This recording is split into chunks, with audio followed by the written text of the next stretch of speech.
bersahaja. Orang yang pengendalian tidak bagus biasanya kelihatan energinya nggak nyaman. Gelombang elektromagnetik yang dipancarkan dari tubuhnya biasanya sangat kasar, tidak nyaman. Makanya jangan heran ya kalau orang-orang yang sudah lembut belajar spiritualnya kadang-kadang bisa mendeteksi orang lain. Itu dari mana? Itu sains. Itu interaksi elektromagnetik. Karena apa? Tubuh kita tersusun oleh atom. Atom itu dalamnya ada elektron. Elektron bergerak melalui inti ya akibat ada gaya tarik menarik elektrostatik. Itu yang disebut dengan hukum Coulomb. Nah, gaya tarik menarik elektrostatik ini berperan sebagai gaya sentripetal. Begitu ada gaya sentripetal, ada percepatan sentripetal. Begitu elektron dipercepat, benda bermuatan dipercepat akan meradiasikan gelombang elektromagnetik. Dan itu sains. Jadi itu bukan telepati itu. Saya sekarang bisa merasakan energi Bapak Ibu sekalian. Karena Bapak Ibu memancarkan gelombang. Bukankah kita tadi di bawah pada saat kita lewat pintu, kok tiba-tiba pintunya terbuka? Apa itu? Karena kita memancarkan gelombang ditangkap oleh sensor. Sensor jadi kontak. Kontak kemudian mengalirkan listrik. Kemudian terbuka kan pintu. Pernahkah kita berpikir bahwa kita juga sensor yang sangat luar biasa? Kita kagum pada produk teknologi yang bernama sensor. Tapi kita tidak kagum pada produk Tuhan yang bernama tubuh. Tubuh diciptakan Tuhan. Luar biasa bagi yang tahu. Makanya tubuh ini oleh orang fisika disebut black body. Benda hitam. Benda hitam itu bukan benda yang berwarna hitam. Benda yang meradiasikan gelombang elektromagnetik. Makanya ketika kita melatih diri kita dengan olah napas yang baik, kemudian timbul ketenangan, kedamaian. Perhatikan, pancaran gelombangnya juga menjadi lembut. Kedatangan kita di sebuah tempat pasti dirindukan. Kepergian kita di tempat itu pasti disesali. Orang-orang yang kasar, kedatangannya disesali. Dan kepergiannya disyukuri. Mengerikan kalau hidup kita sudah seperti itu. Pengendalian diri. Nah, jadi kalau begitu apa yang menyebabkan orang tidak sehat? Satu, karena hatinya selalu sedih. Dua, hatinya selalu dihantui oleh perasaan kecewa, kemarahan. Wah, itu udah bibit penyakit. Mau tiap hari berobat ke dokter, kalau kita tidak mengobati pikiran kita. Yang seperti itu berbahaya. Sangat berbahaya. Sangat berbahaya. Ya. Jadi yang pertama, pikiran yang selalu bahagia. Hati selalu bahagia. Yang kedua, istirahat yang cukup. Yang ketiga, diet yang seimbang. 4, udara yang bersih. Yang kelima, pengendalian diri. 5 saja sudah membuat kita sehat. Apalagi tambah 5 lagi. Apa yang 5 lagi? S. Sinar matahari yang cukup.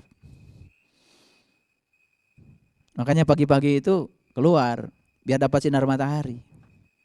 Lihat orang-orang yang pagi-pagi sudah nyapu di halaman aktivitasnya. Sehat. Karena sinar matahari sudah menyentuh tubuhnya. Vitamin yang dibawa oleh sinar matahari sudah mengaktifkan tubuhnya. Luar biasa. Jadi mungkin saja ya ada orang menyepelekan kegiatan menyapu itu dikiranya biasa. Padahal kegiatan menyapu di halaman itu luar biasa. Jadi saya punya taman sedikit kalau pagi-pagi itu. Karena rumput itu ya, kalau diinjak, rumput itu jadi bagus tumbuhnya ke pinggir. Jadi saya sambil jogging itu nginjak rumput. Ternyata rumput itu senang. Kalau diinjak itu ternyata ke pinggir, melebar. Tidak ke atas, jadi tidak perlu dicukur. Itu saja sudah luar biasa. Sinar matahari yang cukup. Nah kalau saya urai sinar matahari itu membawa energi apa saja, itu sangat kompleks. Apa yang terjadi di matahari? Di matahari terjadi yang namanya reaksi fisi, reaksi fusi. Itu yang disebut dengan reaksi nuklir. Sedemikian banyak atom hidrogen yang kemudian ya inti atom hidrogen yang diurai dari massa menjadi energi. Sehingga energi itu kemudian menjadi berlimpah. Suhu matahari 1.000.000 derajat Celcius. Kemudian bumi ditempatkan sedemikian rupa oleh Allah sehingga bumi ini tidak terlalu dekat, tidak terlalu jauh. Itulah Maha Pengasih dan Maha Penyayang. Kalau terlalu jauh dingin, terdekat panas. Ditempatkan sedemikian dari sana. Dan matahari itu suhunya 1.000.000 derajat Celcius. Makanya ada yang pernah tanya sama Gus Dur.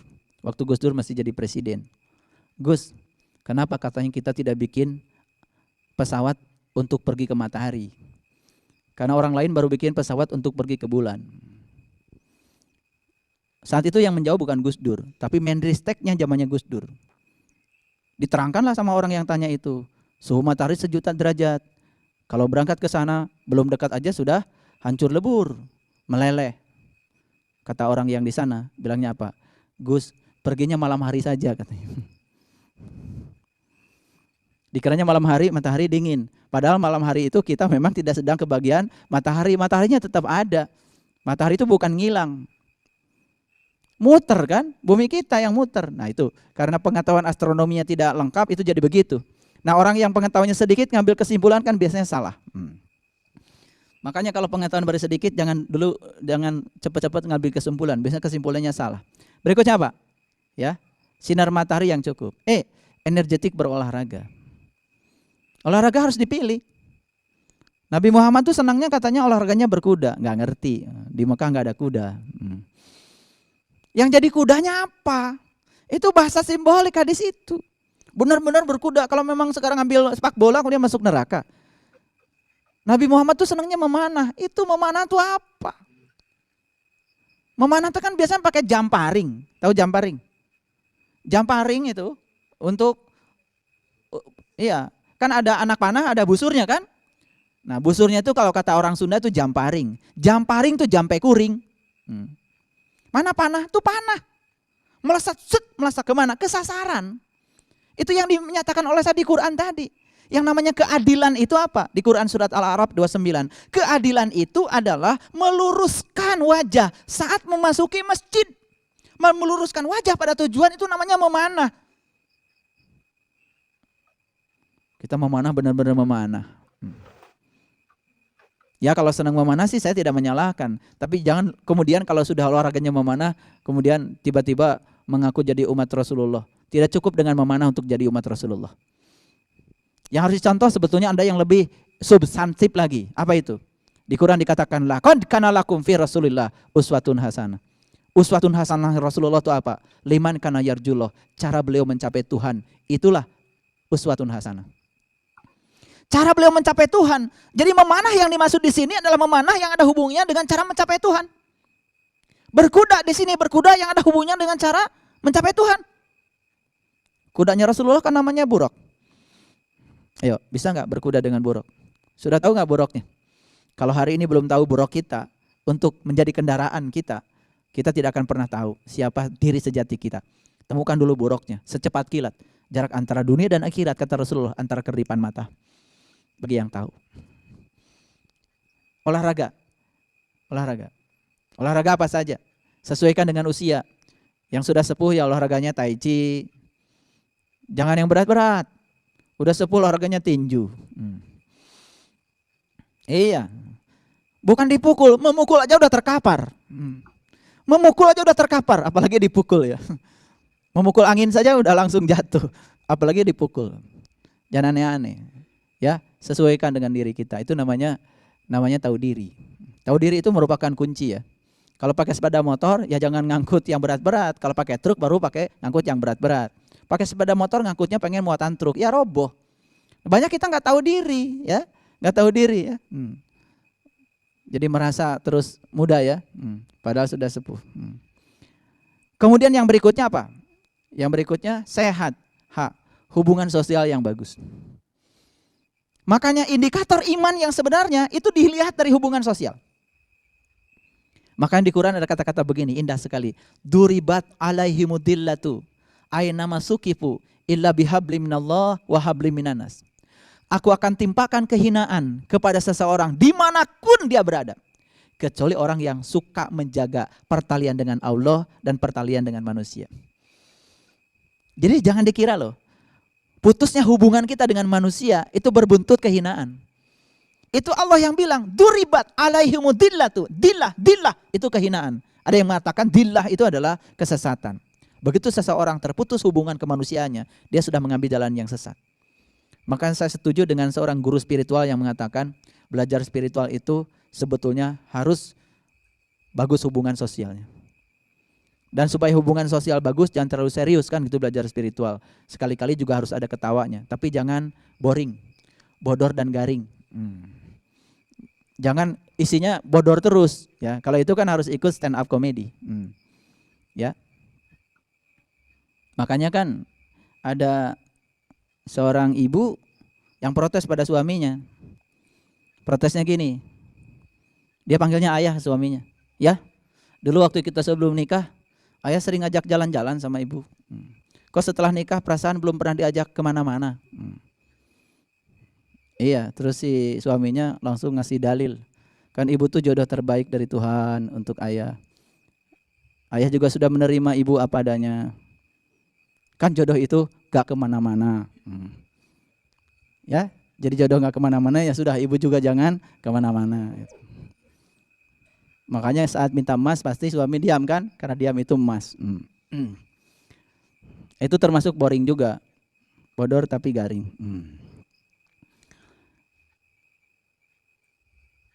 Hubungan sosial yang bagus.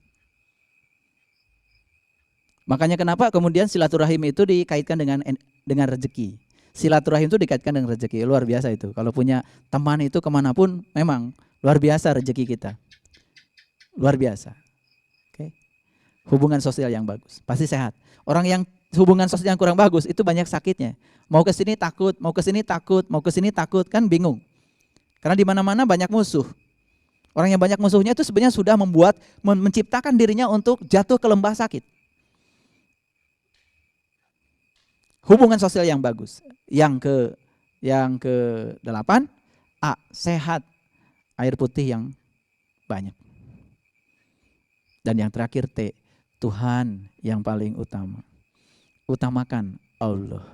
Utamakan Allah. Maka hidupnya pasti sehat. Nah, inilah hidup sehat yang saya dapat ketika anak saya sakit. Dan kemudian saya urai sekarang dalam dimensi yang berbeda. Semoga ini memberikan jalan untuk kita hidup. Dalam Quran surat Al-Fat. Al-Fat itu artinya keterbukaan. Ayat ini di bagian awal cerita tentang orang yang terbuka. Terbuka apanya? Terbuka pemikirannya, terbuka kolbunya. Apa hadiah dari Allah buat mereka yang sudah terbuka? Yang pertama, inna fatahna laka fatham mubina. Sesungguhnya aku telah memberikan keterbukaan padamu, keterbukaan yang nyata. Kemudian Allah menyatakan liyaghfiralakallah ma taqaddama min dambik wa ma ta'akhkhar. Untuk mereka yang sudah terbuka, maka Allah menghadiahkan ampunan terhadap dosa yang telah lalu dan dosa yang akan datang. Karena orang yang sudah terbuka pikirannya, terbuka mata kalbunya, pasti terbuka kesadarannya. Saat sudah terbuka kesadarannya, maka akan mengalir dalam dirinya adalah kecerdasan, kelembutan, kebijaksanaan, kearifan, cinta, kasih sayang, kepedulian, pelayanan, kedamaian, tenang, tentram, damai, bahagia, suci, bersih, indah, mulia. Sudah dimiliki semuanya. Maka liyaghfiralakallah ma taqaddama min dambik wa ma ta'akhkhar. Berikutnya apa? Liyutimma ni'matahu 'alaika. Maka kata Allah yang kedua, aku akan anugerahkan nikmat kepadanya. Nikmat apa? Nikmat pikiran yang bahagia. Nikmat hati yang bahagia, itu nikmat yang luar biasa. Nikmat pikiran yang istirahat, sudah wukuf pikirannya. Sudah bisa menerima semua kenyataan apa adanya karena sudah melampaui dualitas. Nikmat untuk bisa mengelola tubuh dengan baik. Karena tubuh yang sehat ini merupakan sebuah anugerah yang luar biasa, hadiah dari Allah. Tubuh yang sempurna ini adalah kendaraan bagi jiwa. Mereka yang sadar kalau tubuh ini adalah kendaraan dan dia sadar bahwa sekali kehilangan tubuh seperti apel yang kehilangan tangkainya. Maka dia akan pelihara tubuh ini dengan sungguh-sungguh agar tubuh ini bisa mengantarkan sang jiwa kepada tempatnya, kepada asalnya. Makanya banyak yang jiwanya belum sampai, kemudian tubuhnya tidak sanggup lagi mengantarkan jiwa dalam perjalanannya karena dia tidak bisa merawat tubuhnya sendiri. Ini bukan soal takdir. Bukan soal takdir. Sakit, kematian, bukan semata-mata takdir. Itu adalah sebuah pilihan. Ketika kita memilih untuk seperti itu, maka Allah kemudian mengizinkan karena dia adalah sang keberadaan. Itu pilihan kita. Jadi kalau dikatakan mati itu adalah takdir, hati-hati. Berarti mati tidak bisa diubah. Kenyataannya, mohon maaf ya, penduduk Jepang rata-rata usianya sudah di atas 85 tahun. Bahkan jarang orang meninggal di usia di bawah 75 tahun. Rata-rata meninggal di atas 90-95 tahun. Kenapa? Mungkin hidupnya sudah sehat. Jadi kemudian jangan menyalahkan. Ketika kita mengambil pilihan hidup sehat, ya Allah kemudian mengiyakan, merestui. Mengambil pilihan tidak sehat, Allah juga merestui, itu pilihan kamu sendiri. Jangan kemudian kita hidupnya jorok, kemudian ketika kita sakit dan kemudian meninggal, takdir itu. Kehendak Tuhan. Mudah sekali ya kita menyatakan itu. Yang kedua, nikmatnya disempurnakan. Nikmat apa lagi? Tentu saja. Nikmat hati yang gembira, nikmat pikiran yang selalu bahagia, nikmat pikiran yang terbuka, kemudian nikmat pengendalian diri, nikmat punya pengetahuan untuk bisa mengelola tubuh. Itu nikmat itu, pengendalian diri itu nikmat. Karena pengendalian diri juga mahal ya bagi sebagian orang. Tidak semua orang bisa mengendalikan diri. Kadang-kadang begitu mudah reaktif. Orang yang gampang marah dan reaktif biasanya juga penyakitnya pasti dekat-dekat dengan hipertensi kan gitu. Darah tinggi ya. Kesananya kan stroke ya. Kesananya juga larinya kan diabetes, macam-macam kan. Gagal ginjal dan lain-lain. Ya. Kemudian wa yahdiyaka siratan mustaqim. Dan yang luar biasa kata Allah, aku akan bimbing kamu ke jalan siratal mustaqim. Apa jalan siratal mustaqim? Jalannya para nabi, para syuhada, para siddiqin, para sholihin. Aduh, kalau kita sudah mendapatkan jalan itu ya luar biasa. Hadiah berikutnya dari Allah, wa yansurukallahu nasran aziza. Akan berikan pertolongan yang nyata padamu, pertolongan yang gagah padamu. Walladzi anzala sakinah, dan berikutnya apa? Aku akan berikan qalbu yang sakinah. Nah, qalbu yang sakinah itulah kemudian yang akan mewarnai pikiran kita, mewarnai hati kita. Makanya hati yang selalu gembira berawal dari mana? Dari qalbu yang sudah sakinah. Sakinah dari kata sakana yaskunu miskinan. Sakinah itu artinya mati. Sudah wukuf, sudah tenang, sudah istirahat. Nah inilah menurut Al-Quran. Maka di ayat berikutnya, walladzi anzala sakinata fi qulubil mu'minin liyazdadu imana ma'a imanihim. Walillahi junudus samawati wal ar wa kana Allahu aliman hakima. Liyudkhilal mu'minin wal mu'minat jannatin tajri min tahtihal anhar khalidina fiha wa yukaffiru anhum sayyi'atihim wa kana zalika indallahi fauzan adzima. Maka puncaknya dia akan mendapatkan fauzan adzima. Faizin itu kemenangan yang besar, kemenangan yang nyata. Jadi kemenangan itu tidak mungkin bisa diraih dengan bekal tubuh yang lemah. Kemenangan hanya bisa diraih dengan tubuh dan mental kita yang kuat. Dan disitulah letaknya kemenangan. Jadi syafaat itu pertolongan Allah. Pertolongan Allah itu ya sekarang. Cuman kita nggak lihat kalau itu pertolongan Allah. Punya uang 300 juta, mau beli mobil, gak jadi karena ditipu orang. Kata Allah, kalau jadi beli mobil kamu celaka. Makanya aku hadirkan kepadamu orang yang menipu kamu. Syafaat. Siapa coba syafaat di situ? Siapa? Ya tukang tipu. Hese ngaji tiba heula. Eta baca ayat kursi bolak-balik gak ngerti ya.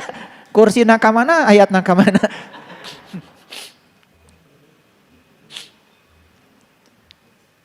Cuman kita gak ngerti selama ini.